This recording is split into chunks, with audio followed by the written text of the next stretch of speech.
What's up, guys? I'm Chase Brogan, and with me, as always, Marcus Buff Bagwell. What's going on, Mark? What's going on, brother? Man, I love that intro. I got to say, it's just fun to go and watch all those old clips and segments, man. Love that. So every time I kind of forget, and I just talked to Sonny Ono yesterday at the Vortex. We did the Laughing Skull comedy show, and how was that? It was really great. I had a great time. Sonny went against Stevie Ray, and I was against Big Ron Reese, and Eric Watts was there versus another guy that he was with a big tall boy on AEW. I can't remember his name, but the tallest guy on AEW, I think, besides the Jeff. It's not Big Cass. Not Big Cass, but a guy that looks a little bit like Big Cass. Okay. I think he says something like 6'12". Okay.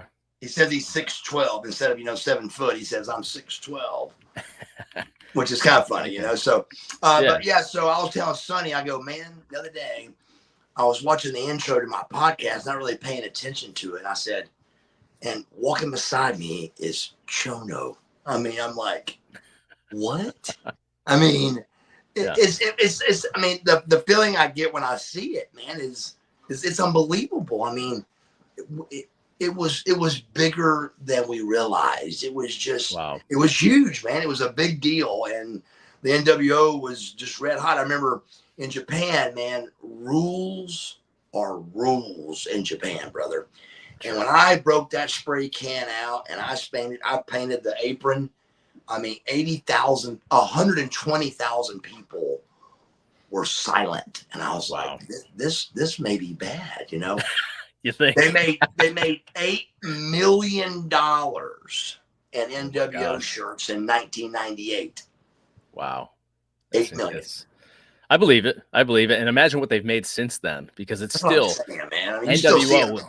Yeah, they're still everywhere. Getting rocked. They're still getting rocked by everybody. Almost every show you see them.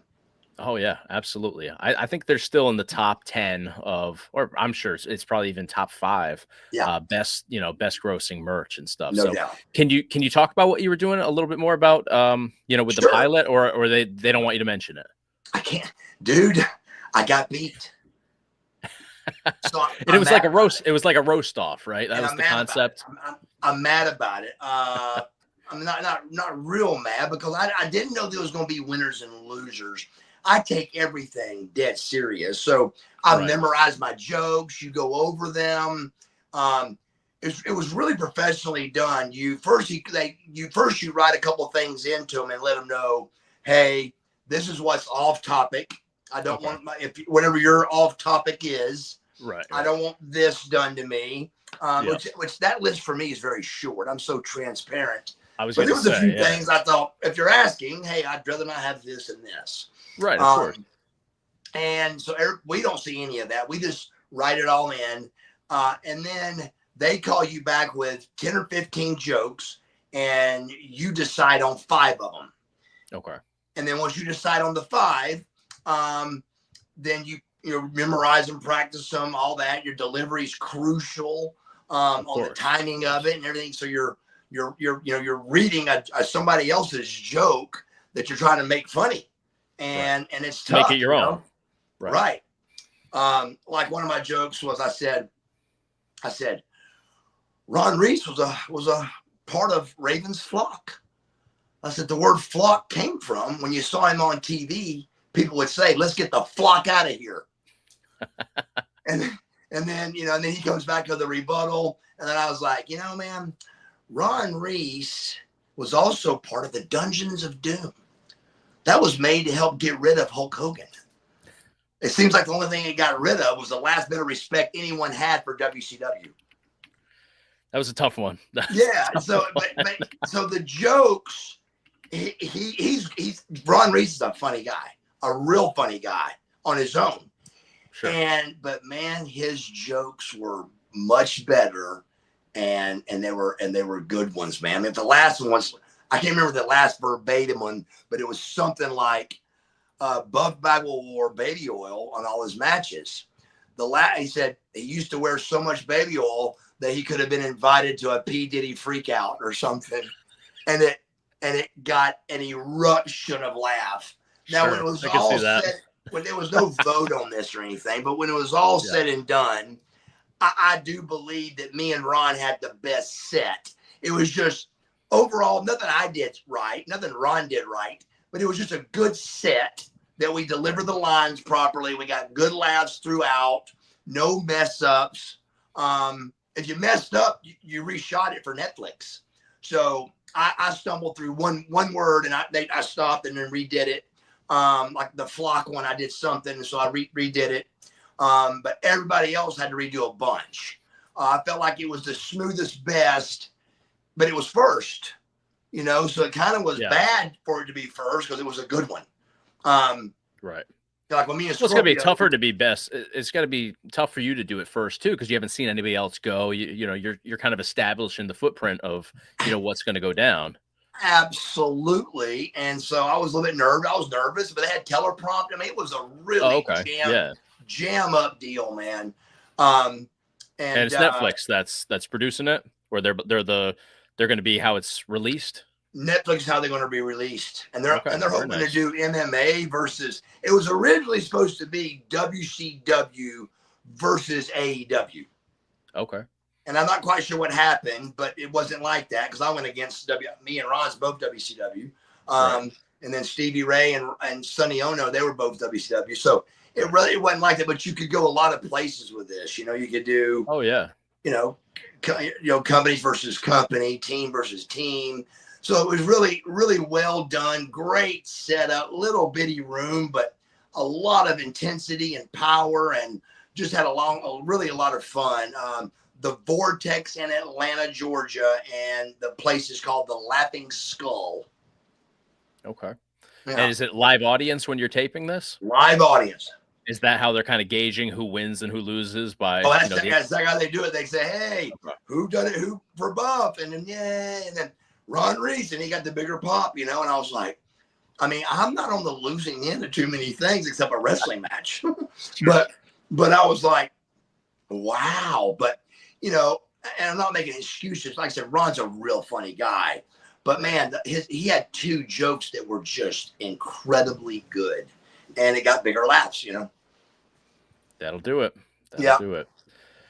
All right, so let's jump into some of these questions here. I saw questions rolling in from like an hour ago, so I love the intensity to the audience here with us. First one that I saw here: with the election over, we've had former wrestlers serve as mayors and even governor. Do you think there will be a former wrestler to serve as president of the United States? So it's a futuristic question, but it's a good one. That's a great question. I believe with all of my heart that The Rock could probably run for president and win. I think he could have jumped on the ballot the other day and probably could have at least been in the running. There's no doubt in my, as silly as this one got with, Biden not going. I mean, let me tell you what blew my mind is not one time did you hear in here that if Kamala won, it'd be the first female president. No, it wasn't really in the narrative. I mean, I never here and there, but I really honestly never heard it once. Yeah. But I think a lot of it is her stepping in. I mean, not that it was totally last minute, but obviously it was supposed to be Biden and Trump, and then she kind of, got into it. So maybe that impacted it. But yeah, it's been a weird sort of narrative, between both sides. So, but I mean, like The Rock, the people, I love him, and the people just love him, man. They just love him. I think he would win. I really do. Right. He's got the only guy. I mean, you can see his body, the way it changed, and but there's no skeptical around him. There's never no ugliness around him. Right. He is people love him. He's a people lover.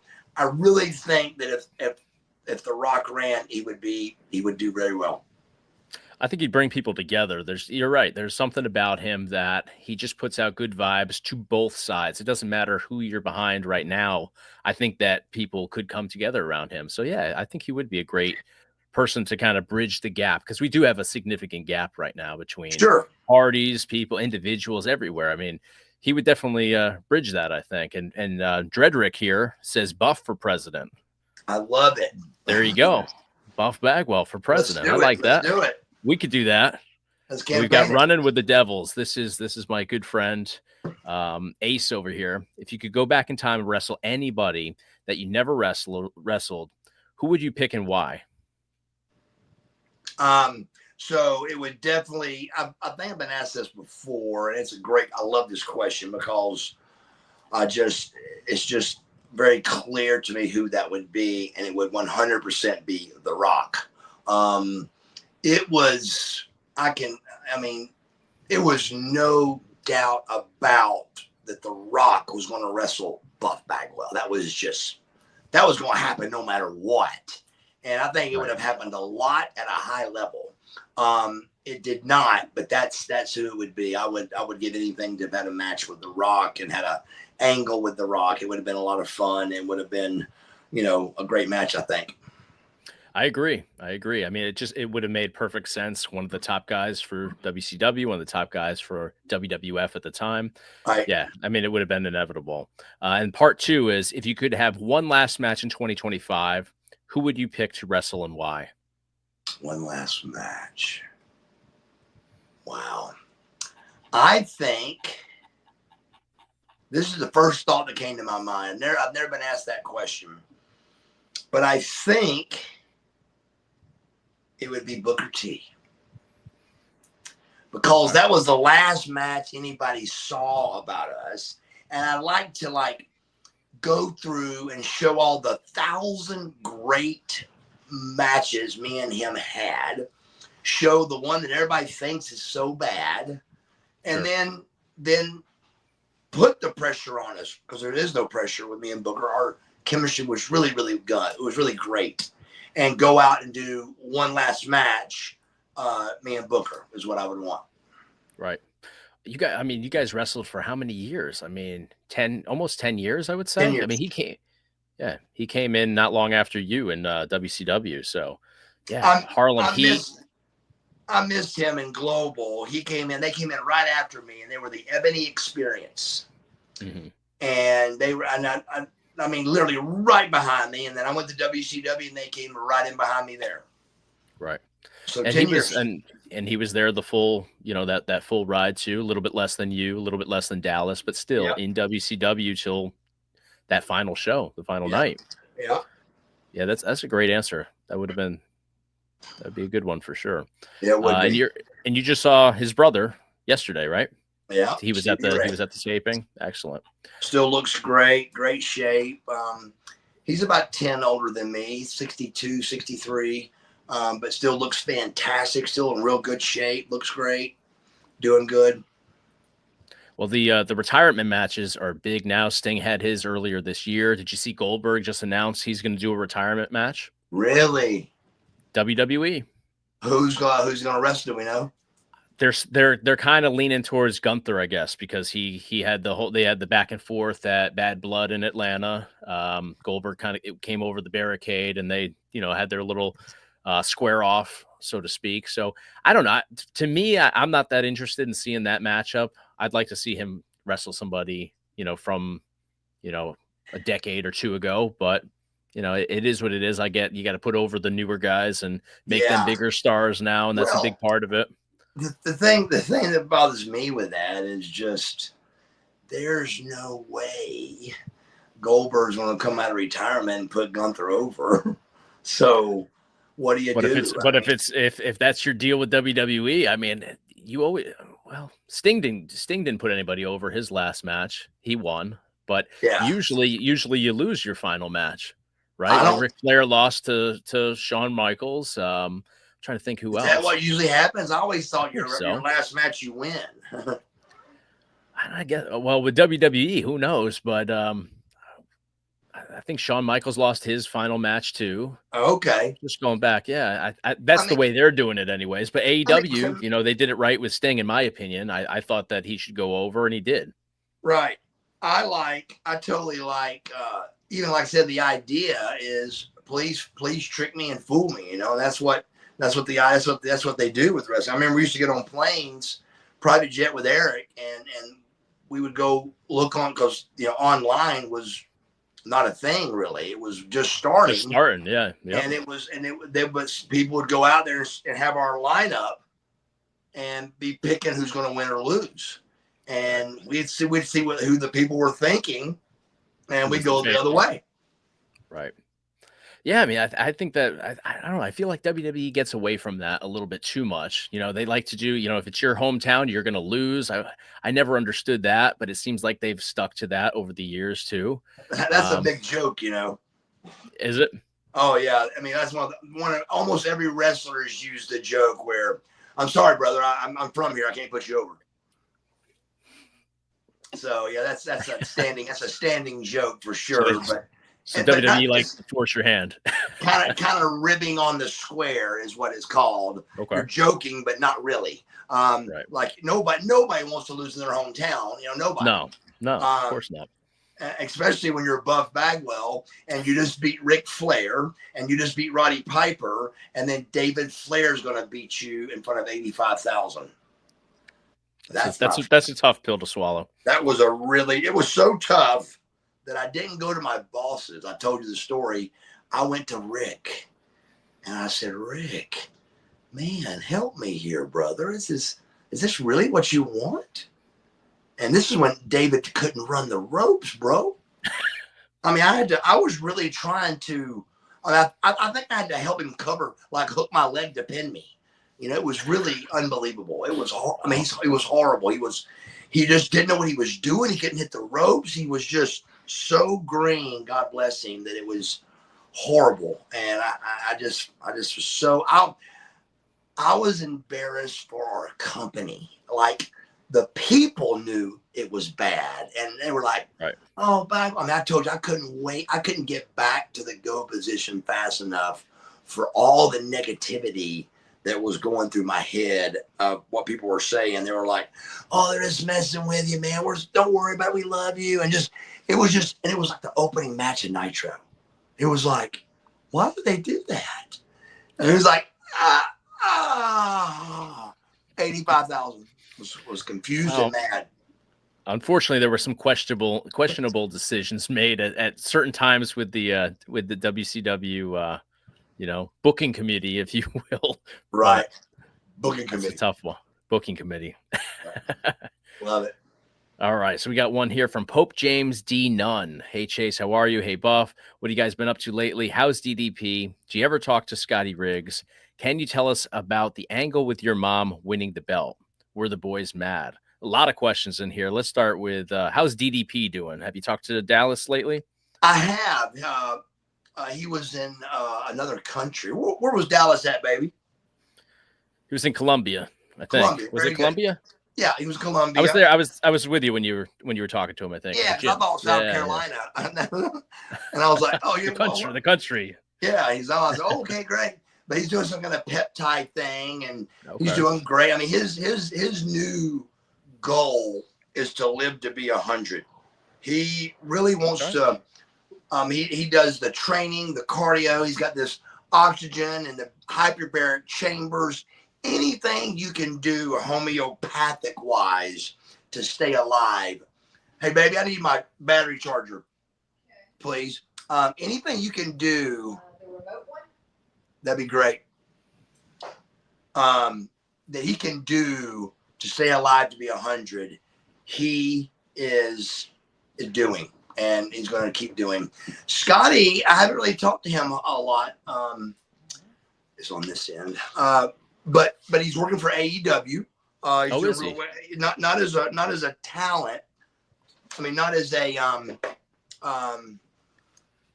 wrestler, but he is definitely I think he helps with transportation and picking up guys, but he is employed by AEW. That's awesome.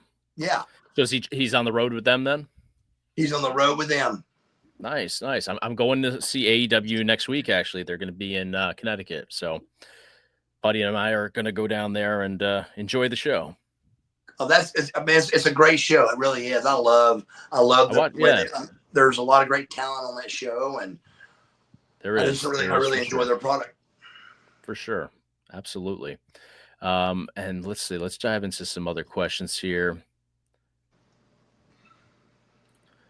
Here's a good one from LeBron James here. Why didn't Rick Steiner wrestle in the NWO with you guys? That might be a question for Eric Bischoff, but do you know why he was never in the NWO? Well, I don't, but my first guess is there had to be WCW guys too. There had to be, and they were few and far between for a while there. I mean, NWO was stacked, so yeah, you gotta have somebody over there. And it's true. I mean, I remember at first, like I said, the NWO was made to be the bad guys, and then we were all of a sudden the good guys, which made all the good guys bad guys. It made Sting and Luger and Dallas, and those guys were like, they were getting booed, and it wasn't good. There's got to be the heel. There's got to be a heel, or it doesn't work. And every movie and every documentary, every cartoon, there's a baby face and there's a heel, and to make it work. And there wasn't, and it was kind of confusing. But yeah, Rick was nothing he did wrong. He was just WCW, and that was a good place to be. Well, he was consistent. I think that's key. Consistency is always key, and he was WCW. He was a lifer for WCW. Absolutely, the headgear, the barking, it was priceless. Absolutely. Let's see what else we have here, guys. And thank you all for being. We got 95 with us right now. Appreciate you guys so much. That's great. Thank you guys so much. Here's one that's jumping off at me here from Terry Quick. How many Mr. Rogers sketches were there, or Mr. Bagwell? Right.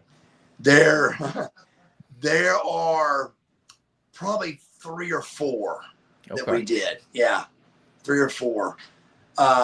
It would be a lot harder to do now, those Mr. Bagwell skits, because of my goatee.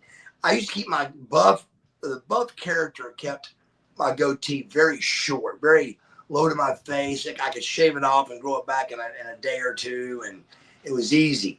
But now, man, it's like I got the kind of the Hulk Hogan kind of goatee going, where it's got some time in it, Right, and right. I can't just whip it off and grow it right back. It'd be a little tougher, but yeah, those were great stuff, and that was a real big part of my sobriety at first, and it was a lot of fun. Excellent. Buff, will you ever do a top hat giveaway Christmas? That's a good question. That would be a fun giveaway, like a big giveaway, a top hat. That would be cool.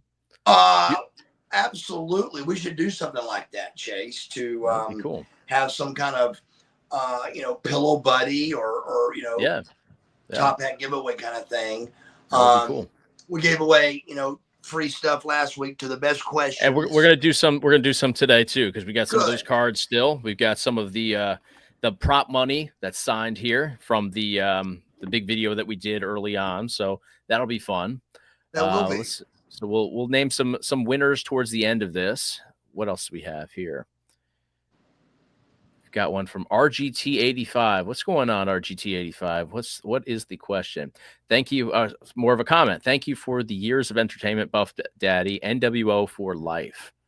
Fantastic. I appreciate it, brother. It was a lot of fun doing it, and just enjoyed doing it more than, believe it or not, more than you enjoyed watching. I enjoyed doing it. Love it. And RGT85 is big in the gaming community here on YouTube. And RGT85, so we did a video where he actually plays NWO. I think it was Revenge.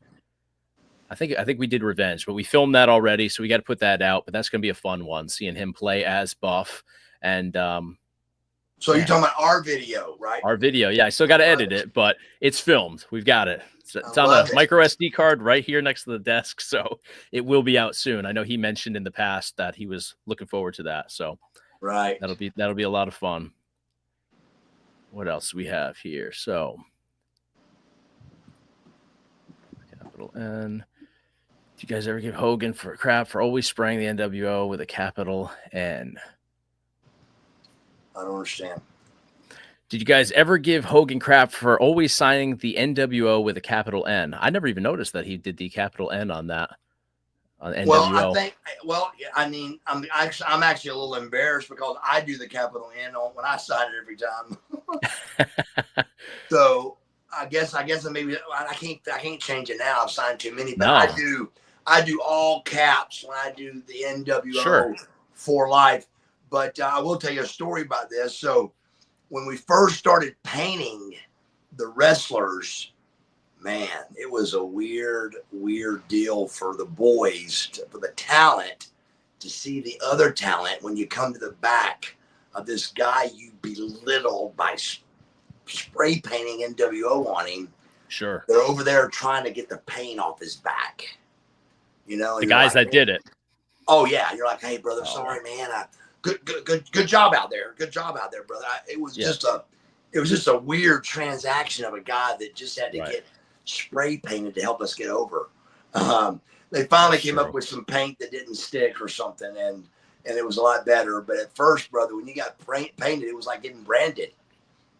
Spray paint. I mean, spray paint doesn't come off. I mean, you got to scrub. You got to damn near scrub your skin off to get that. They had that gasoline and kerosene or something. Oh, that's right. Breaks it down. Yeah. Yeah. So it was like the first couple of times we just didn't really plan it last minute, and there wasn't anything to get the paint off with. So finally they got, some kind of paint that came off, and it was a little bit easier. But at first it was a really, really tough spot to be in for the guys, I can only imagine. I remember seeing, I forget who it was, but somebody spray painted. I think you guys were tagging NWO across Goldberg's back. I think it was actually after the finger poke of doom, and somebody went to like spray paint his head.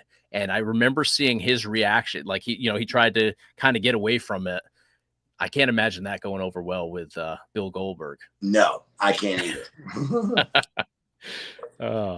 So you know what? Last time we were live, we talked about underrated wrestlers in WCW, and it was tough on the spot to come up with some names, but I've been thinking about it, and one name that comes to mind now, with time to reflect on the question, Norman Smiley. What was your experience like with him? Great. He's the guy that I had the match with when it just hit me when I was out there. I was circling to lock up with him, and I went, I didn't know I was wrestling Warren Moon. I mean, he looked just like Warren Moon to me. Yeah. Do you know who Warren Moon is? I'm gonna look him up to see if it's who I'm thinking of here. But he's an NFL Hall of Famer. For the Houston Oilers. Warren Moon. And I mean, I'm talking about Hall of Fame quarterback. I mean, and Norman Smiley looks just like him. I would have thought it was Norman Smiley. I mean, I'm right. Right. So I'm in the ring 100%. and I go, oh my God, I'm wrestling Warren Moon. Was that, had you met him before, or did you just kind of get thrown into a match with him? Met him before. One of the nicest guys in the locker room. Again, though, I mean, I love Norman Smiley, but again, I think I put Norman over a couple of times even. So as far as not getting a chance, I mean, he had that little dance he did, and it was over with the pony. Yeah, it was over. It was over. Matter of fact, the match we've talked about before, where it was me and somebody, like the four people was a girl, the kid that now dresses like the Kiss star. He dresses like Kiss. Currently, or at the end of his at the end WCW, he came out dressed like Kiss. The Demon, but his name was Danny or Dale Torborg. Don't ask me how I know that, but buddy, that's his name. Dale Torborg. Back then, I think it just had first met, but he had the bodybuilder chick that was on our show. What was her name? Do you remember? She was in our match, and I wrestled with her. And girls didn't wrestle back then. And so I remember we did a little spot, and it was Norman doing that little dance, and I think it was me and Norman against the girl and the demon. I think Christy Wolf. Is it Christy Wolf? I don't think that's her name. But he's married. I remember there was Midnight. But he's married to her to this day. And and they're still married and all that, but yeah, it's it was in that match, I remember the crowd, him being really over, and thinking, wow, he's really gotten over. So yes, Norman would be one of those guys in that really small circle of guys that really should have got pushed. Yeah. So when I think underrated, I'm thinking kind of, in 2024, almost 2025, guys that you just don't, they don't come to mind when you think WCW. And to me, Norman Smiley, he was a phenomenal wrestler, but he's not, I'm thinking Sting, I'm thinking Buff Bagwell, Hogan, Goldberg. I'm not thinking Norman Smiley. And he was very talented. So that's what I'm saying, underrated, just in that regard. And that's part of the problem. What I'm saying when I hear that is not pushed. Okay. All right. That's how but you're correct on your analogy. Underrated means what you're saying. Like, right. To me, Billy Kidman had a bigger push than I had. Right. I mean, he was going for the world belt. I think, did he win it? I don't think he did. He beat Hogan or something? I don't remember. I know he wrestled Hogan though. At one junction, Billy Kidman was getting pushed much more than Buff Bagwell. Absolutely. So, no, I agree with that. I feel like he had a much bigger push than I had. Right.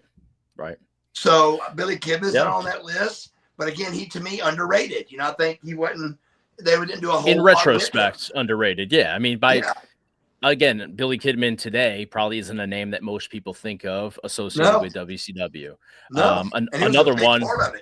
Yeah, another one would be Dean Malenko. I mean, phenomenal wrestler, technical, but nowadays many people will think Chris Jericho. They'll think Chris Benoit.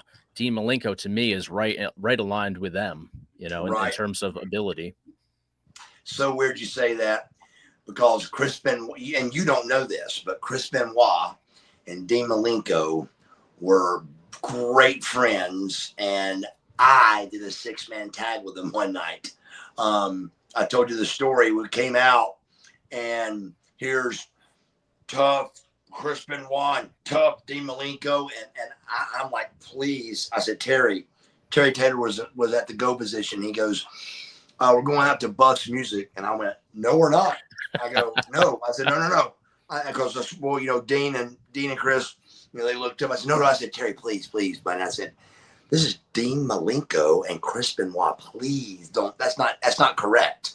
And he goes back and he goes, straight from the top, Buff's music. And I went, wow. So we come down the aisle, man, and I was over at Chris and over at Dean and over at Chris and over at Dean, and man, they could care less. And I went, whoa. I said, here, God, put me in the middle. And but and they were just stone faced the whole walk, right? Stone faced, just right. And I'm over there laughing and cutting up and doing push ups and sit ups and doing all my stuff. And but it was a great 6-man tag.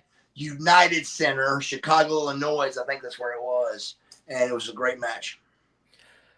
Mark, I don't know how you do that. I don't know how I couldn't tell you what I had for lunch today, but you can tell me almost dates to the exact date, but you can at least tell me the venue, the year, who you were with. Incredible. Yeah. I mean, it blows me away every time. But what's so weird about it is I don't have as great as my memory is. I don't have one memory of me and Shane Douglas being world tag team champions. Not one. And it blows my mind. I mean, for a long time, I didn't count him in. There's podcasts that right now got me talking about being a 6-time tag team champion. Because I knew me and Norton won, and I knew me and Lex had won. And me and Lex had not won.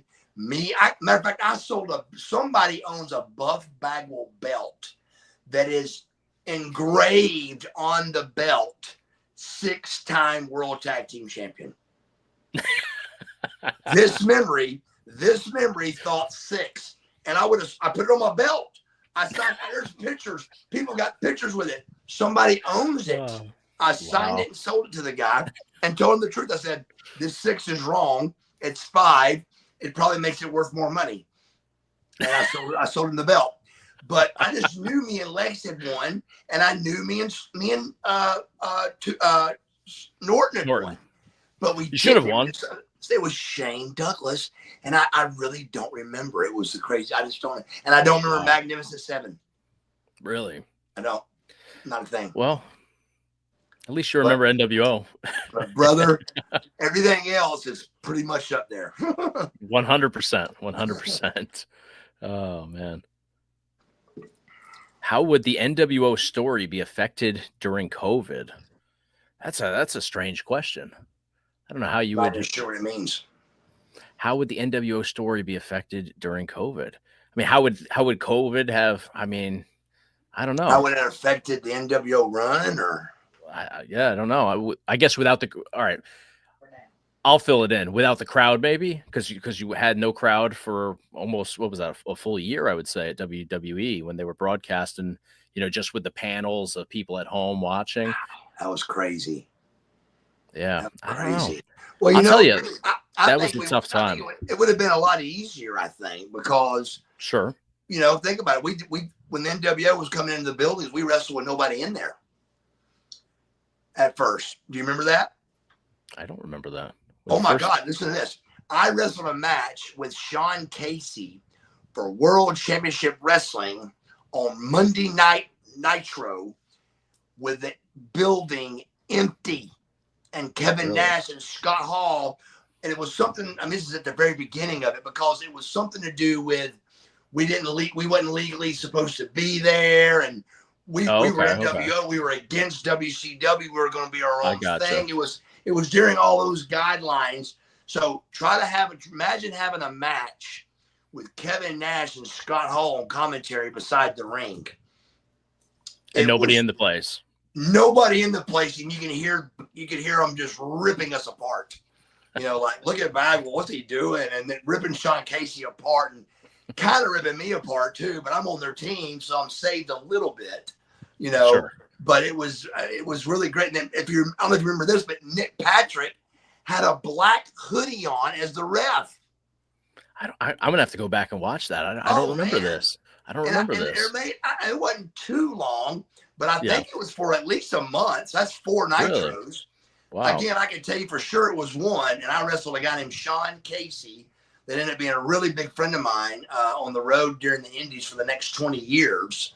But he wrestled me in that match, and the building was empty, and we had to wrestle a match, and it was weird, brother. I can only imagine. Yeah. It's got to be tough without the crowd. I mean, it was real tough. Especially because you're calling it with the guy in the ring too, especially back then. So you don't, I mean, yeah, with nobody in there to fill the place up. I mean, no sound, no reaction. Right. I mean, it hurt a lot worse. I remember that. Wrestling with Horror here with a $5 super chat and a question. I'm getting in the ring for the first time in 8 years. Any advice to get over the nerves? By the way, I'm a huge fan of your work in the Sedaris movies. All right. Oh, Andy Sedaris, nice. Brother. I love it. Andy Sedaris. Yeah, there is some advice. Don't do it. No, for real. I would give anything if I could do it, brother. It's been 4 years for me, and I'd give anything to get in there again. But I would say just, anytime you do something new again, don't go out there balls to the wall, man. I would really get some cardio in a couple of days before to get your wind up. I would really do some stretching, and I would just really just take my time, man, and just ease into it, man, because you're just going to get really, really sore. Anytime you do something different, you're going to get sore. But with wrestling, you can really hurt yourself or beat yourself up. Just really cardio a couple of days for sure, if not for a couple of weeks, to get your wind up and stuff. And then I would start real slow, man. Run the ropes, do some forward rolls and stuff, ease into the actual slams and bumps. And then before you know it, you'll be hitting them 100 miles an hour. It's great advice. Great advice. And we have another one here. Buff, you deserved a big title push. Question is, you wrestled both Scott Steiner and Goldberg. How did you rate each, and who do you prefer to wrestle? So great question. Steiner and Goldberg. Great question. Love them both. They both are super intense, both great wrestlers. But Scotty for sure. Scotty was just a better worker, and this is nothing personal. I think Goldberg would agree to that. He's not as good a wrestler as Scotty is. Ric Flair told me years ago when I first came into WCW, he said, "Bagwell, always remember, you're only as good as who you're wrestling." And I disagreed with him in that at first. I was like, I said, "Oh man, you're crazy." And that's what I said in my head, not to him. But I really did think he was wrong.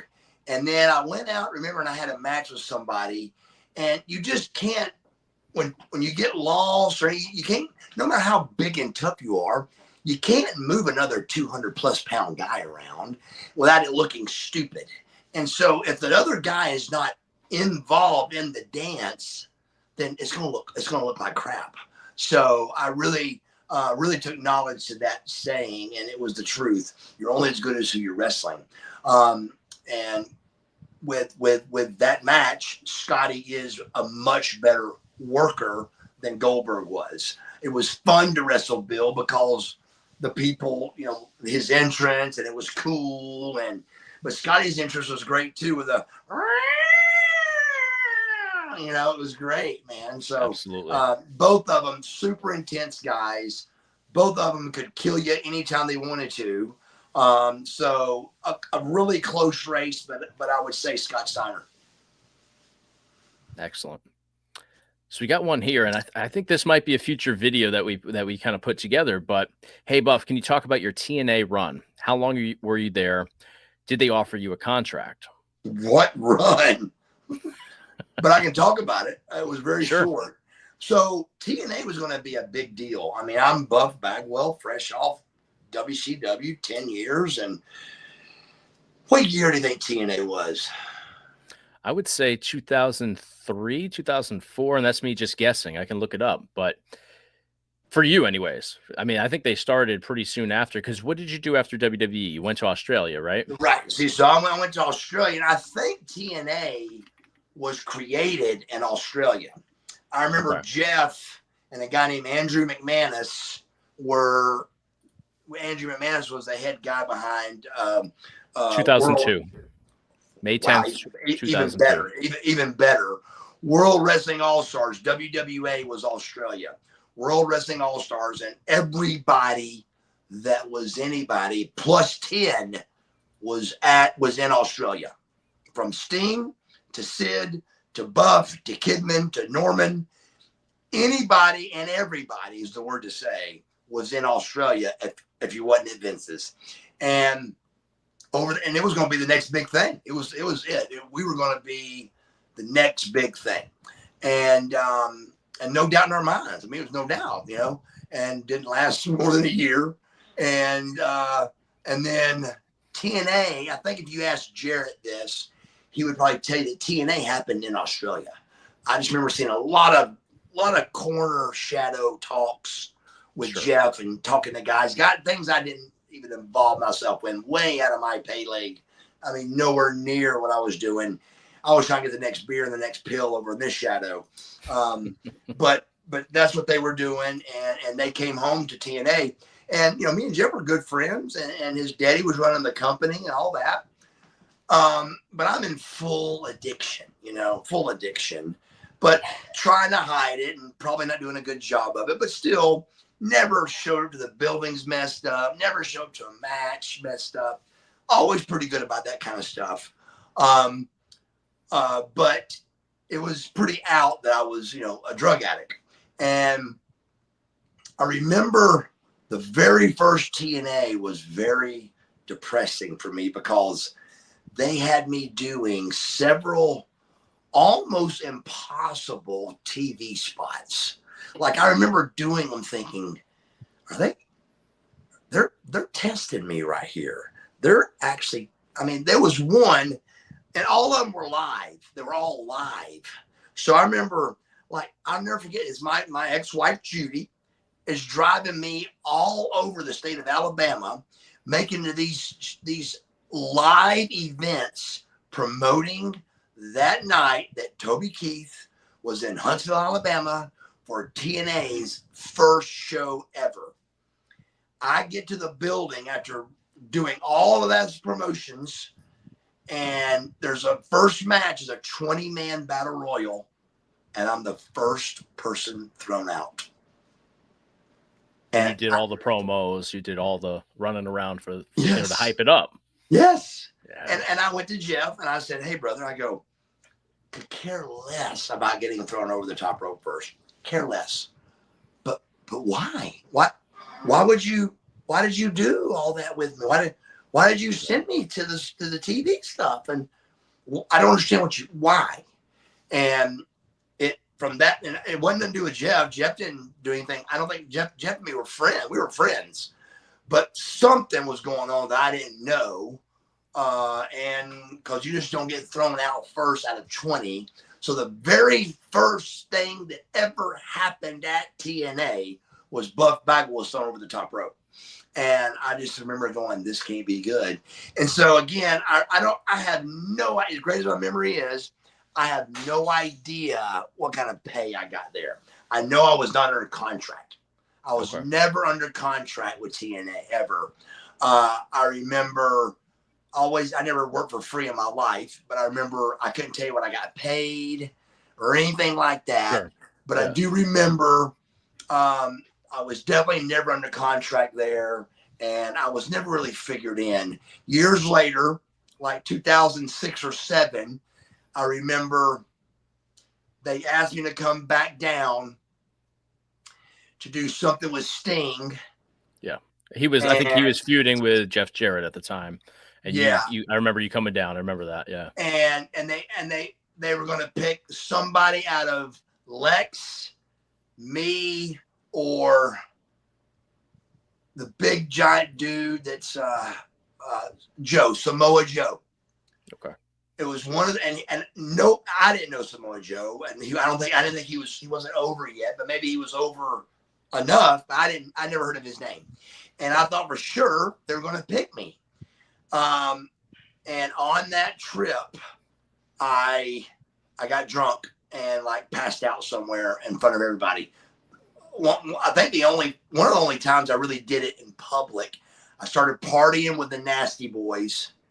And the next thing I know, I was getting drugged in my room. And again, I'm not blaming them. I love them, but anybody that parties with the Nasty Boys, that's what ends up happening. And I do remember, and Sting had kind of battled for me to come in on that. And I really remember hurting Steve and bothering him and us talking about it. But I just, so I kind of, again, poor pitiful me, the victim statement, y'all beat me up again, but that's just where you're at with addiction. But looking back on it, I was a mess, I was a frazzled mess. Sure. Well, to touch on the Nasty Boys, you are going to be with, or at least at the same event as Brian this weekend. I think you're doing Saturday in Waterbury, Connecticut. He's doing Sunday over there, so be good to hopefully reconnect with him if you see him. I know you guys are on different days, but always a big fan of the Nasty Boys. Love them. Oh, man, when me and Cold Scorpio were wrestling the Nasty Boys, that was I really think the first time in my career, so I'd been the first time in 3 or 4 years of wrestling, first time in my life that I felt like we were stars because we were wrestling the Nasty Boys. I mean, Pity City. And, you remember their Pity City? You remember that one?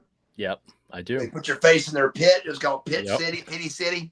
Pity City. I couldn't wait to get to Pity City. They were the cleanest fat guys you've ever seen. Really? Oh, yeah. It was like a bed of roses in their armpit.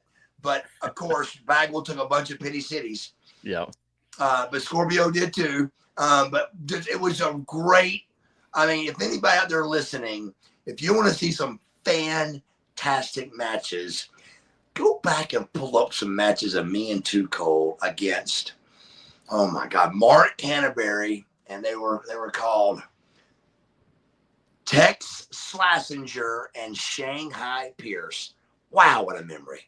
Mark Canterbury and Dennis somebody. They were Tex Slazenger and Shanghai Pierce, some of the best matches ever. Really? Cold Scorpio and against Stone Cold and Brian Pillman, the Hollywood Blondes. Best matches ever. Absolutely. They put us on first match once, and they were like, that can't happen because it was too good. It was too good. Me and Scorpio had a fantastic run together and a bunch of great matches. And, but man, it just, I forgot where we were at. The questions? Yeah. Well, we got this one coming up here, which we're going to tread lightly with. But Marcus, did you have heat with Jim Ross in WCW? Is that why he sabotaged your WWE career? Yeah, we will tread lightly with that one. Lightly with that. The truth is, I don't know. I've got no idea. First of all, let me say, I love Jim Ross. I was very mad at him for years, but that's what it is. I personally love Jim Ross, and even if he had to be the one to call me and tell me the news or whatever, it's very minor what I was mad at Jim over. But regardless, over the years, he was such a great announcer, such a great friend of mine. He loved athletes, and I was a hometown athlete, and he loved football, and I was a good football player and all that. So Jim really rooted for me and was always in my corner at WCW. It is weird. We kind of had that heat. He just happened to be in the spot of the guy I was talking to when I was fired, and the verbiage he used, regardless of what it was a little misleading, but he may have did that because he had to. I don't know the circumstances, right. But it was a confusing time for everybody, man. The WWF just bought the WCW. The unheard of happened. So it was and I was the first guy to sign. And they say the first ones get the bloodiest. And I got bloody. That's true. That's true. You were the first casualty of it, unfortunately. Yeah. And we got one here. Can you tell us the story of Terror Track? So we actually did a video talking about, behind the scenes with the monkey, over with Bryan Cranston as well, working with him. But if you have a quick story to give on that, we'd love to hear it. I do. Terror Track was a really fantastic movie. If you ever get a chance, check it out. I got a really small part in it, but it's a great movie. It's a movie about John Ritter, and he's got to sell one more house to meet his quota. And every time he tries to sell a house, he's got the house sold, and he'll go, oh, but I forgot to tell you this one last story. And it goes to a horrible thing that happened at the house. And the people are like, I don't want to buy this house now. So there's 3 of those stories. He tried to sell the first house, and there's a horrible story. You don't sell it. And there's 3 of those stories. One of them is me. And the story is Bryan Cranston buys a monkey as a pet for his daughter. And the monkey is super sweet and playful to everybody but Bryan Cranston. And so Cranston hires me to murder the monkey. And the monkey ends up murdering me. Great movie. It's an original storyline. You can actually watch it on YouTube for free. So anybody that's looking to that's great for free. Check it out. Terror Track for free. You can't beat it. I'm telling you, it's a great movie. I've never heard this kind of a title before, but it's what it's titled as, and that is a comedy horror. A comedy horror. It's exactly what it is. It's hilarious, and man, the horror scenes are. I mean, a monkey kills me with a bunch of. It's incredible. So it's a comedy horror, and it's a really good movie. Check it out. For free on YouTube. You can't beat it. No, check it out. Yeah. All you have to do is just type in Terror Track. I think it's the first thing that pops up. It's not terribly long. I think it's about an hour and a half. So yeah, guys, check it out. We had another question here that I wanted to highlight. Where the heck did it go? Here's a fun one. Buff is the funniest wrestler ever. Always crack me up looking into the camera. But where was the question? There was one that said, are you still in contact with Cold Scorpio? No, but every time we do, it's like we just hadn't missed a beat, man. We just super good friends. He's a good guy, and a lot of great memories with Too Cold. He was a big part of my career, man. I mean, at that junction, I really was faking it till I made it. I was an athlete. I did have the it factor. I do believe with wrestling, you gotta have something because it's so different. And whatever that something is, I did have. And it's the ability to be a nerd when you gotta be, to be cool when you gotta be, to be a guy that's non-athletic, a guy that is athletic. It's like a mix of everything to be a really good wrestler. And I feel like I had that, but I was faking it till I made it. And Scorpio helped me not fake it anymore. I really knew what I was doing and started to really tone in on my wrestling craft. And he helped me be part of that. He was a phenomenal wrestler. I think he was ahead of his time. He was a high flyer, but he could do everything. And I mean, what you're describing is a chameleon, and you guys both were. You could be paired with anybody and always make it work. So, right. Big fan of his. Interesting question here from Sovereign Ratio. Buff, I managed a truck driver back in 2012 named Jeremy. I can't remember his last name, but a pretty big and tall guy. Said you guys had a tag team together before the American Males. True or no? The only Jeremy I know is a cowboy. He's out of Shreveport, Louisiana. But I would have to hear what our tag team name was, which I don't. In 2012, it would have been just an independent show. So if it was true, it was a guy that I wrestled. If I knew the city and all that, I could give you the. Well, he says it was before American Males, so that would have been. Oh wow! Well, yeah, before American Males. But a truck driver before the Males. Did WCW have a truck driver? I don't know. Maybe this was on your way up. Maybe in. They're saying that his gimmick was a truck driver, right? Well, I don't know if he was a truck driver in 2012 or if he was a truck driver back with you before. It's not 100% clear on that. Right. Well, Jeremy, regardless, I only know one Jeremy wrestler, okay. And that would have been definitely much in my end, like after WCW. Okay. All right. So 2000s then. Yeah, the 2000s for sure when I met him. So I don't want to say no. Or it's not true, but I don't think it's true. Gotcha. Did you interact with the Ultimate Warrior when he came to WCW in '98? He wasn't here, but just a minute, bro. He was really isolating. He was, my understanding, I don't know this personally, but my understanding was he was a really weird cat. He was to himself, and he was really like a lone wolf kind of guy, man. I mean, I literally think I saw him twice, and he was just like a kind of like a ghost.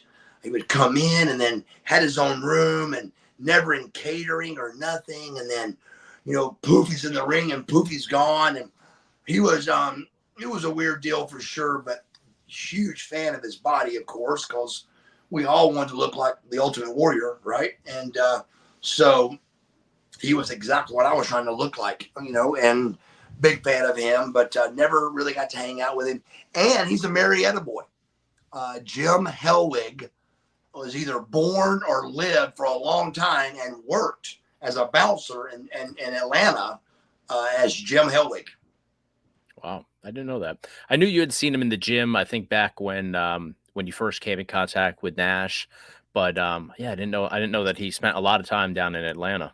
Yeah, I mean, actually bounced at clubs my brothers would go to and talk about how big he was and tall he was, and big guy.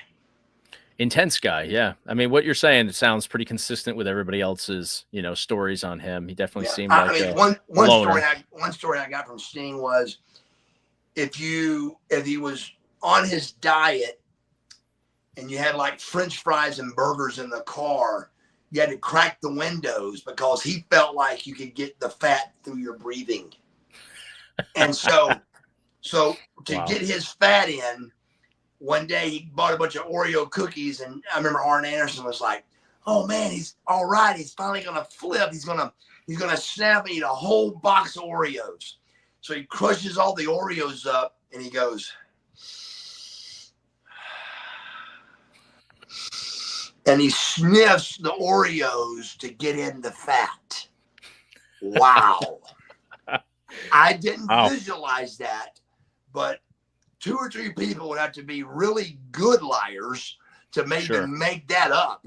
But it was, I mean, Sting told me some crazy diet stories, but he didn't tell me that one. But it was Arn and somebody else that told me, but that just sounds too good to not be true. Yeah, that you can't make that one. Who would even fathom something that crazy to make it That's up? what I'm saying. It's so bizarre. It's got to be true. Wow. Huffing Oreos. That's a first. I've never heard that one before. Crazy. Wow. We got one from Shane here. Alex Wright was underrated. There you go. There we go. I feel like that's a good one. Alex Wright. That's the best one. But again, hear me out. I had to put him over. So I feel like he had a run though. It was definitely towards the end of his career with WCW. It got weird for him. Yes. He was Berlin. And it was a weird one. It was weird. And I had to put him over. I'm like, guys, are you kidding me? I go, come on. You always do this to me, guys. I go, here I am. Here, the next guy you're trying to push, Bagwell's got to put him over. I go, it's Alex Wright with a haircut. I said, come on, man. But it was a real good gimmick. He had a really cool haircut he was losing his hair. And really? Me and Alex were like great friends. I mean, we were the kind of friends like I shaved his back, he shaved mine. I mean, it was, brother to brother. Alex was a great guy, loved him, great friends. But it hurt when I had to put him over because it was like, wow, But he had a good little gimmick going. They had he was Berlin and talked with the German language and they had a little girl that come out with him. And of course, Buff was the first one to put him over. And at the time, I mean, it's not like you were on your way up. You were very well established at that time. Yeah, right. I was rolling. Right. Yeah. So here's one. I know the answer to this, but I'll let you touch this. Why didn't Buff look into the camera in WWE? He wasn't acting his normal, goofy, entertaining self. Wow. So I've told this story several times. I know the answer, but I'm going to let you. It's a good one. And it's a great story, but I'm backstage. I have got the horrible news that me and Booker are wrestling in Tacoma, Washington. Now, we've already gone through the whispers over with the mouth. Hey, what are we doing this for? What are we doing? But it's got to be done. So I'm at the go position. And I'll never forget it. Shane McMahon appeared out of nowhere. And I was like, and the first thing I thought of was, let me look and see somebody's going to see Shane talking to me. And I remember there was not a set of eyes looking. And I was like, man, I go, so I look back at Shane and I go, hey, buddy. He goes, hey, I was going to tell you, I forgot to tell you earlier, don't look in the camera. And I said, Shane, that's all I do. I look in the camera, I pose a bunch, and I wrestle a match. I said, that's all I do, brother. And he goes, if you look in the camera, you're fired. And I said, gotcha. Pretty cut and dry, pretty simple. So perspective, yeah. So I come out, I do the whole dance, the pyro's going crazy. I'm coming out. I am Buff Bagwell on Monday Night Raw, the main event. I would have been like, look at me, Mom. Main event, Monday Night Raw. Boom, boom, boom, boom, woo. I mean, I would have had a field day down that ramp and around that ring. Instead, you saw nothing because I was told if I looked in the camera that I was fired. So that's why. Yeah, that'll do it. Yeah. And we're late on these comments here that are coming in from earlier, but Astia was the bodybuilder, and that I believe that is Christina. What did I say? I think it's Christina Wolf. I think that is. Oh, that's her real name? Yeah, I think that's. And actually, I remember now. Her name was Asia. Asia. So I'm saying it wrong. Sure, that may not be spelled right. It may be, but her name was Asia. It's one of those. I know that. it's spelled right. Yeah. But it was pronounced Asia. I do remember Asia. that now. Yeah, Christina Wolf is the bodybuilder, and that was her name in WCW. Yeah, but Norma Smiley and me were in a match with her, and I think that Del Torbo was the other guy or other person in the match. Yep, that's what we're seeing here. Yeah, everybody's chiming in. We were late on the comments there. That's the trouble with this when you have all the questions. You know, we get 100 comments here, and it's like each one takes time. So we're keeping up with you guys little by little. So I'm going to jump ahead a little bit here. Let's see. I'll try to find some good ones. Lots of questions tonight. We appreciate it, guys. Absolutely. Check my shirt out. Sobriety is my superpower. I love that. With the top hat in the middle, too. Love it. So we got one from James here. Did Perry ever put in... I assume this means, did Perry ever put you in the rings of Saturn? If so, was it painful? I don't remember what that was, so it would be no. But I do remember that was the name of his finish. What was that finish? Do you remember, Chase? I'm blanking on. I remember him. I feel like I remember him more in WWF actually than WCW personally, from my memories. Really? Yeah. I don't remember him there at all.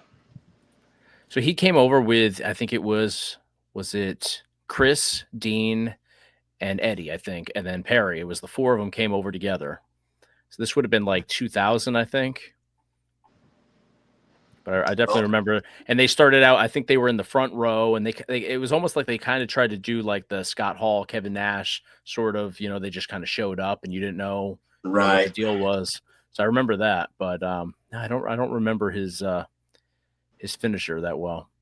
I don't either, but no, I never took that finish. Surprising, but no. Do you have any memories of Perry though? Did you deal with him a lot backstage, anything like that? I didn't. He just seemed like a really to himself kind of guy. And I remember, like, you know, I was pretty hot when we did the Jenny Jones show.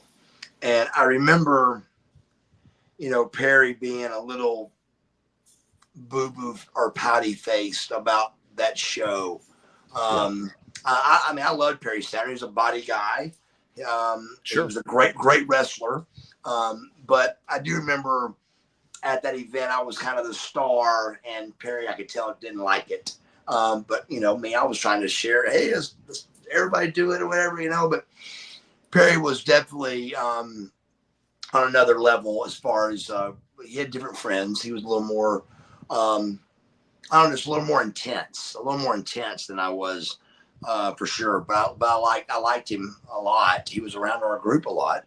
I got to know him on an indie show years later. Like I had a little bit of sobriety in me, trying to do the right thing. And I was in Hawaii with AJ Styles and Perry Saturn. And I remember AJ this is long enough ago, that in Honolulu, no, it was in Maui. And AJ goes, at the airport, I was being recognized and nobody knew AJ. And AJ was like, man, I can't believe nobody knows me here. And I was like, brother, just give it time. I said, everybody is going to know who you are. And sure enough, they did, because he was fantastic. Did you ever meet AJ when he was in WCW? Because he had a brief little time in WCW. I think probably doing the dark matches, opening up the shows, stuff like that. Yeah, so there's heat there. And AJ, I think it was still a little bit upset about it. It was a thing where he came to Gainesville, Georgia, where he's kind of from. Yeah. And I was at a signing in Gainesville, across from the Georgia Mountain Center, WCW days. And I remember he didn't speak to me. And I thought it was kind of weird that he didn't shake my hand. I never met the guy. And he seemed to, and I can't remember exactly what was said, but there was an exchange that I shouldn't have done. I was being ugly.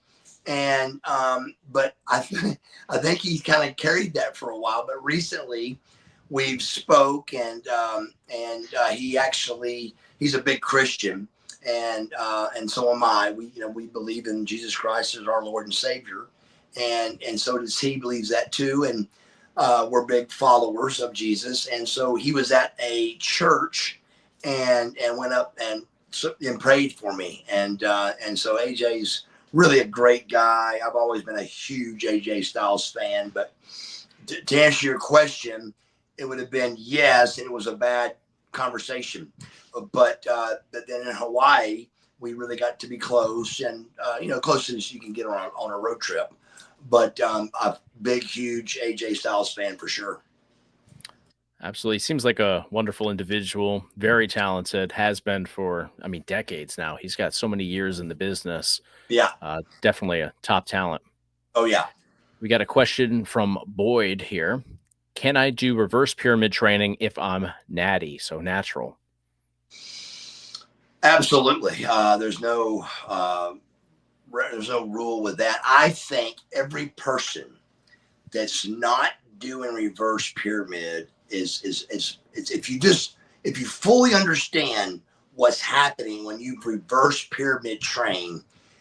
When it was explained to me, I felt stupid doing anything else. My whole life, and I'm going to use a back exercise for an example. My whole life, you sit down on the back machine and you take the pin out and you put it in a hole and you warm up. The next set, you raise the weight and you do another set. You raise the weight and do another set. Well, you didn't just warm up, you just worked out. So why not move the pin way high, light, warm up twice, and then pull the pin out and do the heaviest set you can for 8. And then you lower the weight 10, lower the weight 12. Reverse pyramid. It's ridiculous that anybody that's in the gym does not do it. That means on biceps, you don't go over and do 2 or 3 sets, 20s, 30s. Now I'm going to do 40s. No. You do 10s. And then your first set is 60s for 8. And how you judge from your 8 to 10 set is if I go 6, 7, 8, that's your 10 set. If you go 8, 9, 10, then that's your 12 set. If you go 10, 11, 12, you misjudge the whole thing. Your first 8 should be, 6, 7, and 8. That's good. You lower 20% and you do 10 and so on and so forth through every body part. You just take the warm-up sets out of it and you warm up with much lighter weight and do your heaviest weight at your freshest time. Makes sense. It makes perfect sense to do the most you can while you're the freshest rather than when you're more fatigued. The only catch is I'm a little scared to tell young guys about it because I'm scared they won't stretch and warm up properly. And warming up properly don't mean 10s, 20s, 30s, let's train, because you just did. It means 10s, stretch, 10s, stretch, 50s or 60s. You just got to, and here's the first thing you're going to learn if you truly reverse pyramid. The first thing you're going to learn is you're much stronger than you thought. Because when you take those 2 sets out that you're warming up and you just warm up light and you go down here, when you first try it, you're going to go 6, 7, 8. You're going to go, wow, I'm stronger than I thought I was. So you're lifting a heavier weight at a fresher time in your workout, and you will grow from it. That's great advice. So there you go. He took us to school, Boyd. Yes. Bring that to the gym next time. That's right. And I saw another one here that had me trying not to laugh. Where is it? Lake Erie. Thanks for that. He's talking about the reverse pyramid, and I glance over at this one. Did you ever fart during a match? I'm sure I did, but I don't remember clearly like doing that. But yeah, I never did this one, but a lot of wrestlers did. A lot of wrestlers I mean, think about it. I mean, you're getting body slammed or something, and it ain't like we're always, sometimes your stomach can be upset and stuff. Sure. So there's been several stories of guys that, pooped in their pants on TV. I never saw it with my own eyes, but I've heard crazy number of stories with it. But yeah, it was definitely, I'm sure I farted during a match, but I didn't never poop on myself, but a lot of guys did. Well, I can imagine that a good body slam and you're not feeling well. Yeah, that'll happen. That'll sure. happen. So here's one. Buff was on Charmed. Actually, I saw this came across my YouTube feed since, I'm doing so much with Buff Bagwell on YouTube now. I'm getting matches pop up on YouTube constantly. And this popped up, Buff on Charmed. Do you remember filming Charmed? Absolutely. What was your experience like on that? So they came to us, and this was late. I think it was 2001. Like it was so. Almost at the end, but we didn't know it. And I remember it was late enough that I remember I was losing my hair. So I was trying to highlight my hair, and I'd gone from the buff cut to I was kind of going back with my hair, like back.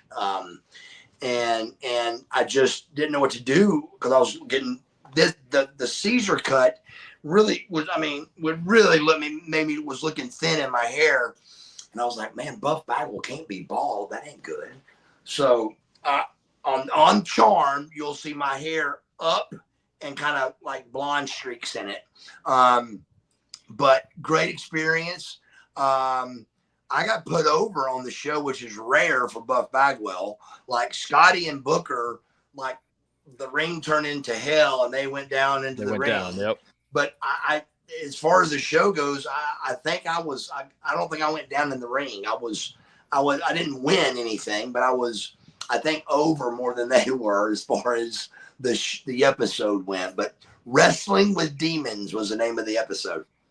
Remember that. And I remember I remember they were in the ring doing their thing. They were, I think, tagging with the two girls that were on screen, and you were next to Ron Perlman, who went on to do Sons of Anarchy, Hellboy, all these. Yeah, huge name. Yeah. Do you remember being on set with him at all? Yeah. Just small talk and just like kind of like with Cranston. Just sure. Cranston wasn't a big star yet, but I think Perlman was. He went on to do a bunch. He's done a lot of. He was a pretty big name at the time. He was. So yeah, that was he was a lot of fun. It was really cool to be on there with him. He had a great look. He was never. I actually saw him play babyface on a few things, but he looked like he was a much better heel. Oh yeah, he's always the bad guy, the mob boss. Yeah. Oh yeah. He's got that roll down pat. Love it. And we got one best wrestling cameos here. What was going through your mind on the final Nitro? We have a video coming out on this, so we won't go too in depth, but give us a quick answer on what was going through your mind when you pull up and the WWF trucks are outside the venue.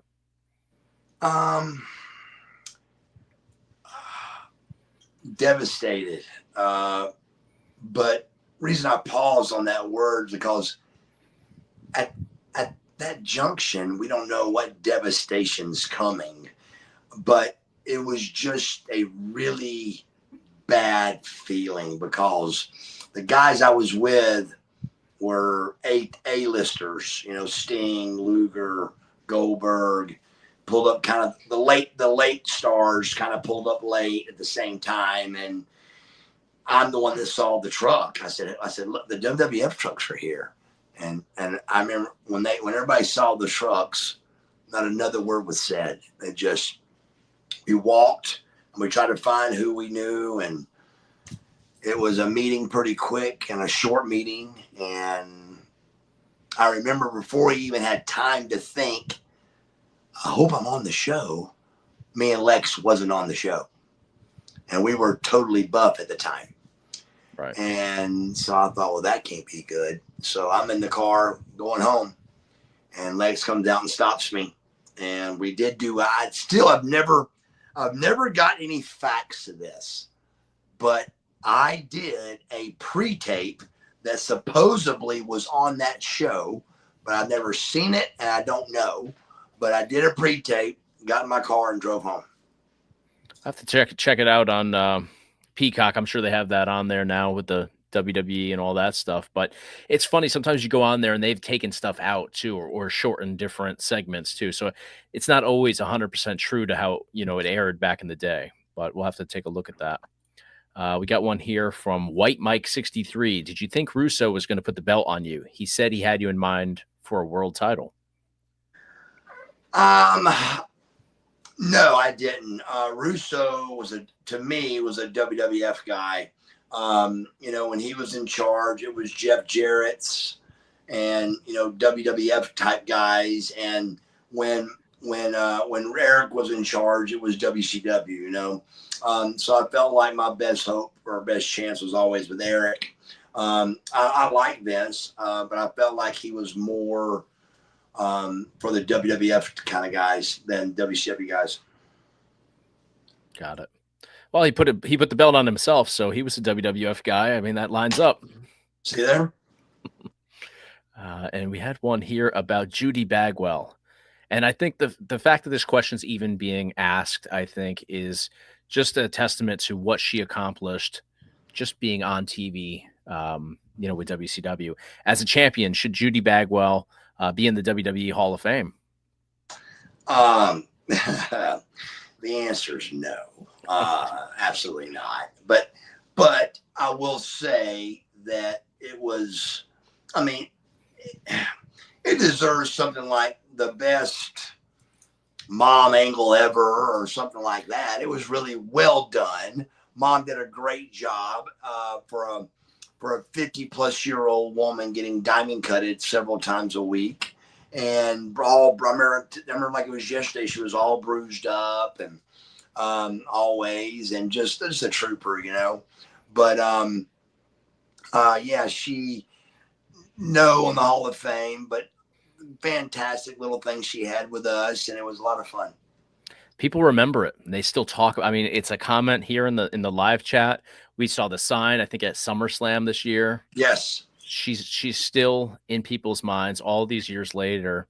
So I think that speaks volumes. You know, I do too. Hall of Fame worthy? No, but still, clearly did something right to be right. Well, I remember right when she first came in that I went to a big toy conference thing, and it was like what they considered the top guys, like Sting, Luger, sure, Goldberg, Dallas, me, like 10 guys like that. And we were answering toy and t-shirt and questions and to all these, you know, vendors. And the first questions for me was about my mother. Well, how can we use your mother yet? She signed with a contract. I'm like, do y'all have any questions for me? You know? So yeah, it was kind of cool to see that she was over more than I was. And they wanted her for a action figure. Is that what it was about? That's what it was about. And then, you know, then she got sick, and then it just like I don't even know, looking back at it, I can't even remember what happened, but it was just over. It was done. It was because we just the next video was at the hospital, and we just videoed that me and Scotty beat her up, was the storyline. Well, you know, that's one of the things that I think they could and should do is bring back, you know, obviously you can't bring back smaller, you know, personalities like that into the Hall of Fame, but they should make action figures of people that had, you know, smaller runs, but memorable. I think that would sell. I think so too. I think a Judy Bagwell action figure would definitely sell. Absolutely. How was Vince Russo to work for? So did we do a Vince Russo video? I think we... Yeah, we did, I think. Did we? So it's not out yet, but we will. John Miller, we will have that out, and I think it. You know what it is? It's not a Vince Russo video, but it's about the end of WCW, and you know Vince Russo is a big part of that. You know, dude, to answer that question, I was gonna say I really didn't know who I was ever really working for. It didn't matter. It was WCW. And I did what I was an employee of WCW, and I did what I was told. If it was weird or didn't make sense, I would ask politely, hey man, I'm a little bit confused about this. What's the deal? And one of those times with Vince was I was putting Big Vito over in a match the 6 days before the Judy Bagwell on the pole match. And I said, Vince, Big Vito's not even on the pay-per-view. What are we doing, buddy? And he explained it. I think we did a thing where during the match, Chris Canyon was one of the videoing. He was one of the cameramen. Yep. And so he came in and calls me the loss to Big Vito, and it was a great story. But that wasn't told to me in the finish room. I was actually, when I said, Big Vito, what's your finish? And Johnny Laurinaitis and Big Vito almost spilled their coffee because I agreed to do it. And then Big Vito told me what his finish was. Oh, I do this swinging DDT. I said, brother, I'm not going to do that. But what else can we do? And then as I was asking him about that, I'll never forget it. I said, are you on the pay-per-view this weekend? And I saw Johnny Ace's head go. And I went, you're not, are you? I go, Johnny. He goes, Mark, I'm telling you, they've told me that they don't care. Anybody complains, they're firing them. And I said, then they're going to have to fire me because I got to ask. And the whole walk to Vince Russo, Johnny's going, Bagwell, don't do it, man. Let it go. Drop it. Let it go, brother. Cincinnati, Ohio is where this was. And I said, Johnny, I can't do it. And me and Vince, it was a little heated at first, and then he calmed down and they explained the camera thing. And I said, well, Johnny, that's not what you just said. And he goes, because I wasn't told that, and there was a little misunderstanding or something. But sure, yeah. So we worked it out, and I went out and did what I was supposed to do. So it all worked out in the end. It ended up making sense at least, so that's good. Right. We got one here. Did you get tired of carrying the WCW tag belt and U.S. Title through airports? So you didn't carry the U.S. title, but the tag belts.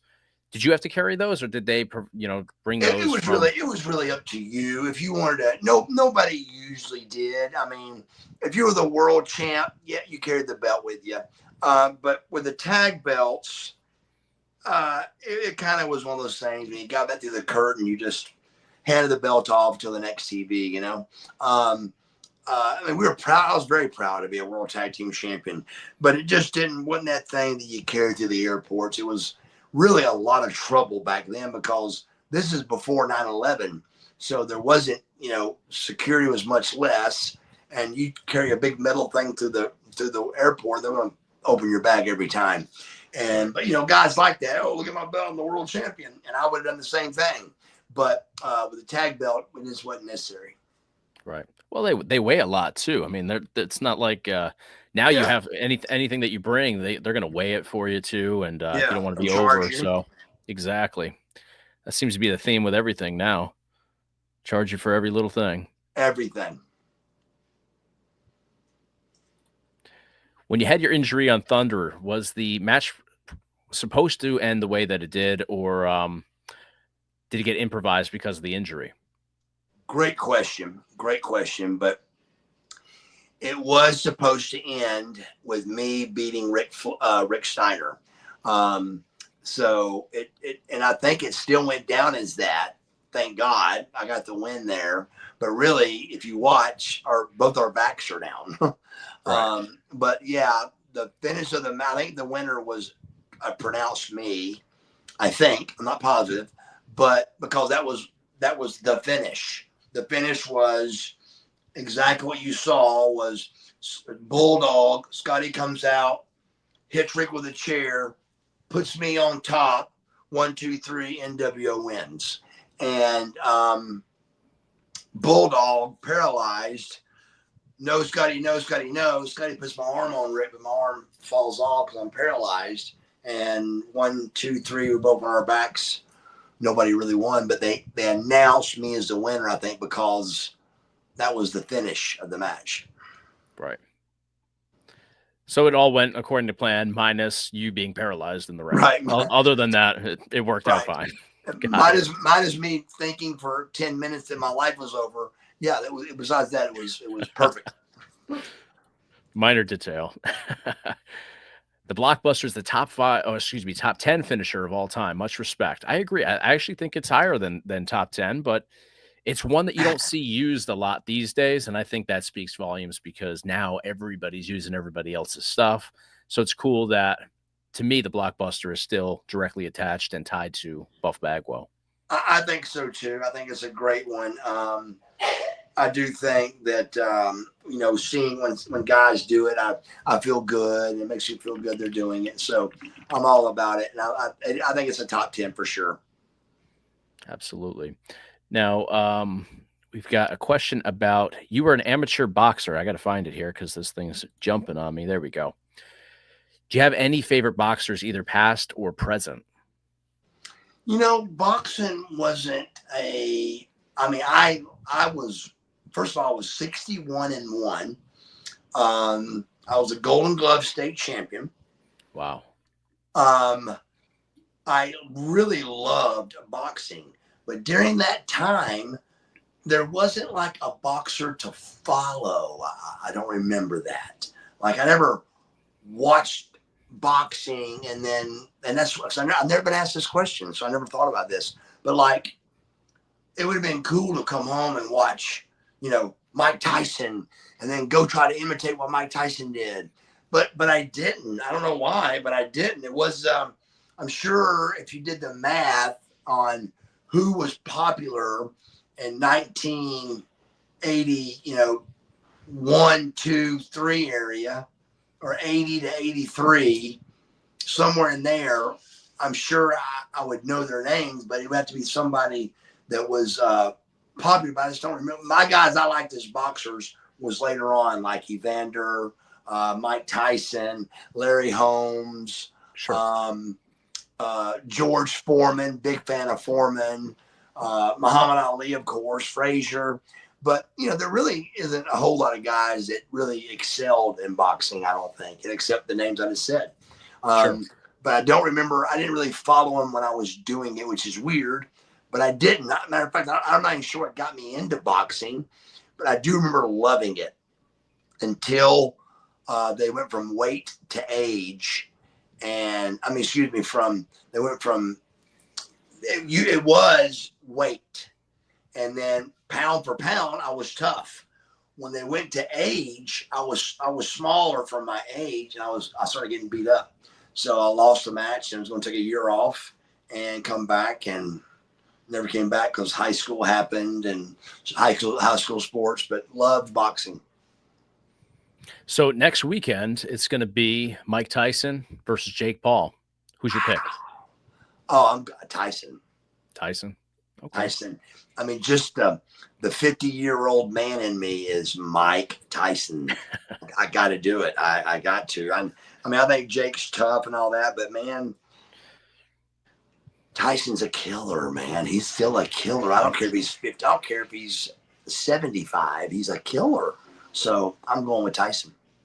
I would go Jake Paul because of the age differential, but I just saw footage of Tyson and I couldn't even see his hands. They were moving so quickly. So I'm changing my pick to Mike Tyson. Are you really? I am. And I think we've talked about this in the past, and I always said Jake Paul just because of the age, but I don't know. I think if he touches this kid, he's going to put him out. And I think he touches him. So we'll see. Every fight Tyson had, the guy's just one swing away from just being knocked out. And it was so much fun to watch Tyson fight. It was always just so impressive, But I really think Tyson's going to win. I hope so. And I forget how many rounds they're doing now, because I know it's not the full boxing match, but I'm sure if it's 6 or 8. It might be. I was thinking 3 or 4. Okay. It might be. It might be. I'm not sure.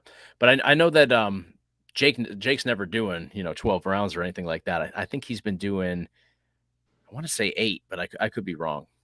This will be a little different though. So I hope it's Tyson. And we're seeing a lot of people say Tyson here as well. So yeah, 8 rounds. Okay.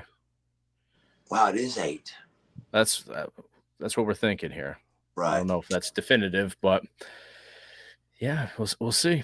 I mean, it's not like Jake Paul lasts a long time either. I mean, he gets pretty blown out pretty quick too. Well, that's why I was thinking they were going to do like a 3 or 4 one, you know. Yeah. But, yeah. But even Tyson at his age, 8 rounds is no joke, brother.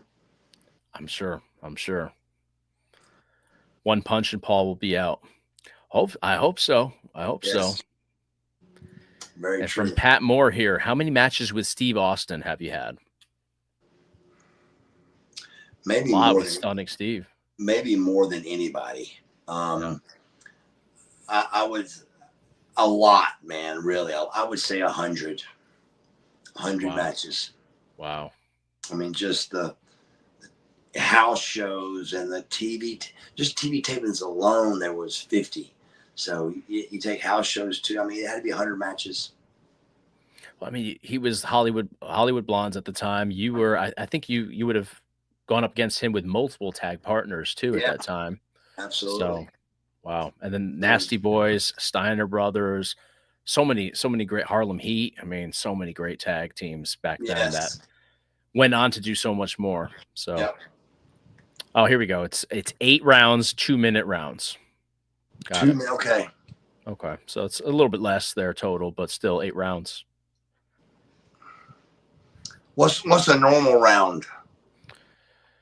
So I'm a UFC guy more than anything. So I'm used to 5 minutes, but boxing would be with 3 minutes, right, guys? Pretty sure it's 3 minutes for that makes a difference. Sure. That makes it a 5-round kind of a 5-round thing. Sure. Yep. But I do like the 8 rounds, but 2 minutes. You're having the quicker break in between rounds. So little break, quicker. Yeah, I like that. I like the idea. And it's going to be on Netflix. So I think this is Netflix's first sports event, if I'm not mistaken. And then they're going to have Raw coming up soon, I think in January. So, and yes, it is for Dan here. It is live. Yep. It's going to be live next Saturday on Netflix. Love it. And Colton was dying to tell you this here. I'm hesitant to bring this on screen, but he keeps commenting it. I'll let you read that on your own, Buff. All right. But what else do we have here, guys? Oh, I can't see it. Oh, well, I'll show you later. I'm trying to, guys. We try to keep it clean for YouTube here, so I try to walk a fine line on here. But can you ask it another way? It is a rendezvous you may have or have not had with his mother in Los Angeles in 1997. What's her name? I don't see a name there. Oh, is it? Okay. I don't see a name there. 97. That was that was WCW. I was Kimberly. No, I know. Cotton Candy. Love you, Buff. Colton Grundy. Oh, I was going to say Cotton Candy. I need my glasses on. Wow. It looked just like cotton candy. Wow. How do these guys come up with some good pictures, man? They do. There's some good ones here. I like that one. That's love you too, brother. That's like a melting what's the bad guy in the marshmallow guy in Ghostbusters, what that looks like. Colton Grundy. That was a very cool name. Colton would have been, if I would have had a son, I would have named him Colton and called him Colt. I like that name. It's a good, powerful name, man. I like that. Well, Colt, you weren't born in 1998, were you? Right. We might be able to make that happen here. Right. Colton Grundy. Say Puff Marshmallow Man. All right, guys. Well, we are wrapping it up here tonight, but thank you all so much for joining us here. This was a blast. I mean, this was an absolute blast. I don't think we missed too much here. If you guys have one last question, we'll pick the best one. But I want to do a couple of giveaways before we wrap everything up. So let's jump in here now and let me see what questions we were asked tonight. Let's go with, I think we'll do some random winners tonight. I think that'll be fun. Do it. You pick them. You just pick them. All right. And we got one from Filthy Phil here with a PH on Filthy. Marcus, would you appear in AEW? I think we missed that one earlier. It's a super chat. Would you ever work with AEW? Absolutely. I love AEW. I do hate some of the stuff they do. Like,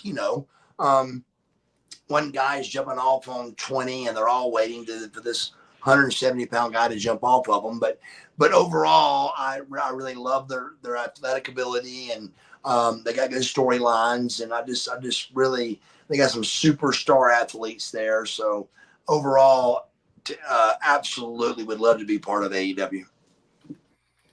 Yeah, I actually watched last night. It's tough for me to watch. Usually I'll watch like highlights and stuff, but yeah, there was a couple of those awkward spots. There was one match where they were all just kind of trying to get situated on top of the turnbuckle for a high spot, but man, it felt like time stood still as they were just kind of all positioning to, work together for a big drop.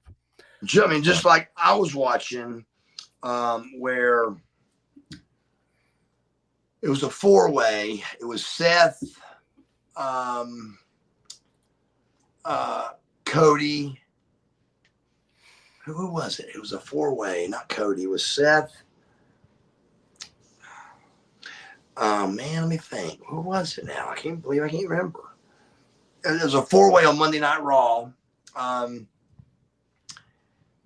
I can't remember. But in the 4-way, I remember at one point it was Sheamus, Seth, Dominic, and the big tall guy that does the power slam, the choke slam, that was in the black and purple team. We're talking about WWE. Priest. Team. Oh yeah, Damian Priest. Yeah, Damian Priest, Sheamus, Seth, and Dominic, and it was on a 4-way match. Okay. And at one junction, it wasn't near as bad as that waiting on the top rope, but Dominic and Sheamus were doing a spot where Seth and the other one had to wait outside. I mean, I forgot about them and just thought, what were they selling on the outside for that long? Even in my run, which is just 25 years ago, you would have the agent would have had to make sure that you came back out and hit each one of us before going back in to do something, because it would have been too long that they laid there. I mean, this was like 5 minutes. And then all of a sudden there was one coming off the top rope, and it was okay.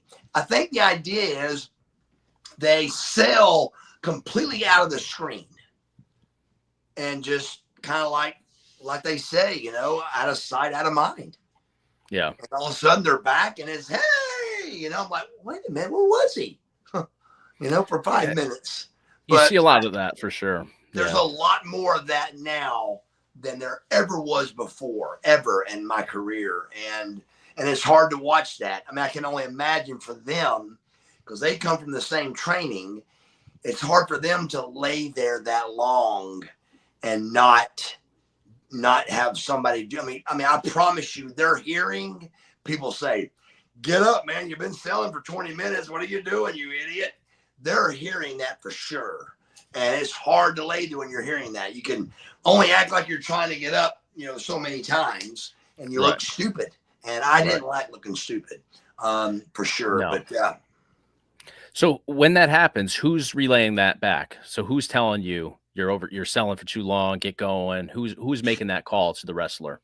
Nobody. Is it coming through the referee? For example, that is in, like, they knew they were going to be, if I was Seth or whoever the other guy was, Dominic and Sheamus was there. So Dominic and Seth and Damian were on the outside selling. Okay. If I was Damian or Seth back in WCW days, 25 years ago, you would have said, "Hey brother, remember, don't forget to come over there, hit us a little bit so we can stay down." So there wasn't more than 2 minutes to go by before you had to come out and do something, or the heels should come in and do something. And that messes up the whole angle, so you can't do it. So really the hands are in whoever's in control in the ring, and it's up to them to not make you guys look stupid. And if you're out there too long, you look stupid. But that goes over in the back. In the back, you make sure, hey, remember now right there, that's going to take longer than you guys think. So let's be careful with that, brother. You know, hey, just remember, we're out there selling for y'all. So, you know, throw a rock at me, throw a chair at me, do something. Don't make us look stupid now. Thank you, brother. And it's all how you talk and say it. And thank you, brother, just making sure, gotcha. And maybe even in the ring, hey, brother, you know, something, because you don't want to lay there too long and look stupid. Absolutely. No, it makes sense. And it definitely has a big impact on your audience too. It's not just the arena, it's everybody at home watching. So that makes perfect sense. So for our winners tonight, we're going to go with Walker 1984 here for a stack of funny money that we use. This is prop money that's signed by Buff for one of our videos. Actually, I think we might have used it for 2 or 3 of the videos.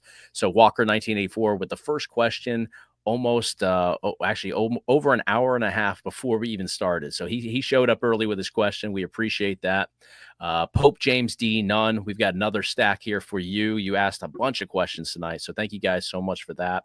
And then we've also got 3 packs of cards here that we're going to give out randomly. I'm just going to name a couple people in the chat right here. Actually, whoever's left in here, we got 100 people still in here, guys. So now, please explain that, Chase. We're giving those out. And I've signed them, right? So the cards are not signed. These cards are not signed, but the stacks are signed. So right. What we'll do, though, is I'm going to see Marcus on Saturday here in Connecticut. And if anybody that's watching is in Connecticut, in Waterbury on Saturday, Marcus is going to be out there meeting everybody, signing autographs and stuff. I'll bring a bunch of these. We'll get them signed for everybody else. And actually, I won't ship these out to the winners tonight. We'll get these signed first for you guys. And then do you have their addresses and all that, Chase? You guys will reach out to us through Marcus Buff Bagwell YT at gmail.com. So Marcus Buff Bagwell YT at gmail.com for those 2 winners. And let me just grab a couple names for the final 3 here. And again, I'll get these signed this weekend and shipped out to you guys. So that's great. I love that, man. I mean, tell me another podcast, guys, that we give things away. We're going to be giving away a pillow buddy for Christmas. We're going to set it up. We're going to have top hat 8x10 giveaways. We really love our fans, man. And we're going to be, you know, like I said, the word free in 2024, really the word free my entire life just don't get said much. Well, we love our fans, and I love all of them. And so we're giving away some free stuff, man. We love the fans. I want you guys staying tuned in. So check us out. When you know a friend that wants to check it out, man, please subscribe to us, man. Let's do it. For sure. So True Rebel, you've been in here. We'll give you a free pack of cards. And again, you guys are going to reach out through, there's actually a link on the channel where you can click over and get that email address, but it's Marcus Buff Bagwell YT at gmail.com. I'll put it in the chat here. And we're going to do 2 more here. Pat Moore, shoot us an email. And Bryant Camp here, shoot us an email. And we'll have more every time we do these as well. I've got a whole stack of these ready to go. So I'll have him sign them this weekend, and you guys can have a chance to win them some more in the future live streams here. So thank you all so much. We really appreciate you guys. Tomorrow night, we have a special interview that we did with a crazy dude over at MLW, Major League Wrestling. Wow. That is Matthew Justice. He's jumping off balconies. He's jumping off of anything you can jump off of and shouldn't jump off of. This guy's incredible. You guys got to check it. I don't mean just jumping off of. I mean, like, this guy head first jumps off balconies to the point where I said, brother, you're not all there, man. That's not good. This kid's with it. He's a good kid. He goes way back to seeing me work for a guy named JT Lightning in Cleveland, Ohio, Cleveland All Pro Wrestling. And I mean, it was a great production he had up there in this little bitty, good little wrestling building we did. And he was part of that up there. And JT Lightning actually trained him.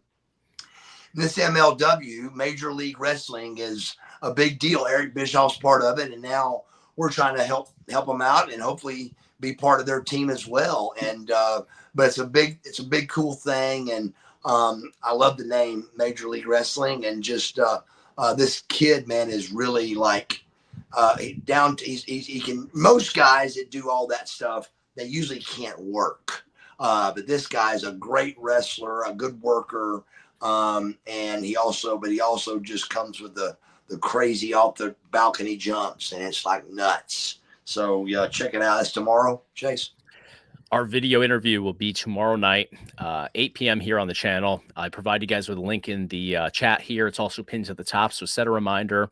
That's about, I think we did about 35 minutes, 36 minutes with him, and then he's got a big match, title match, on Saturday night with MLW. You guys can watch that for free right here on YouTube, in fact. So totally free. They call it a pay-per-view event, but you don't have to pay for it. You know, it's one of their big, huge events. Got to check it out. They've got guys like Matt Riddle. Eric Bischoff's going to be with them very soon. I think he's starting next month in New York. So that'll be fun. So definitely check out MLW. Check out the video, guys. And we'll be doing some more stuff with them in the future as well. So yes, thank you all so much. We will see you guys next time. Thank you, guys.